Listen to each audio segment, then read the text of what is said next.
26 শতাংশ জমি বিক্রি হবে খুবই কম দামে, মাত্র 40,000 টাকা শতাংশ জমিটির অবস্থান গাজীপুর জেলা শ্রীপুর থানা গোসিঙ্গা ইউনিয়নে অবস্থিত। নিচু জমি ধান ক্ষেত আপনারা দেখতেছেন। এই ধান ক্ষেতটা বিক্রি হবে মাত্র 40,000 টাকা শতাংশ। 26 শতাংশ জমি আছে।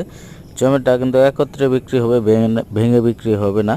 এই জমির মালিক একজন, উনি খরিদা সূত্রে মালিক। নামজারি খাজনা খারিজ করা আছে, এখনই রেজিস্ট্রি করা যাবে এই জমিটা। আর এই জমিতে প্রবেশের জন্য যে রাস্তা আপনারা দেখতেছেন, এটা আসলে সরকারি বনভূমির উপর দিয়ে রাস্তা। আর এই জমি থেকে কিন্তু এই যে বন দেখতেছেন, এই বনের ভিতরে কিন্তু মানুষের বাড়িঘর আছে। মাত্র 100 ফুট দূরে, জমি থেকে মাত্র 100 ফুট দূরে মানুষের বাড়িঘর, বিদ্যুৎ, এই সকল ধরনের সুযোগ সুবিধা আছে। মাত্র 40,000 টাকা শতাংশ এই জমিটা আপনারা নিতে পারেন। সকলকে ধন্যবাদ।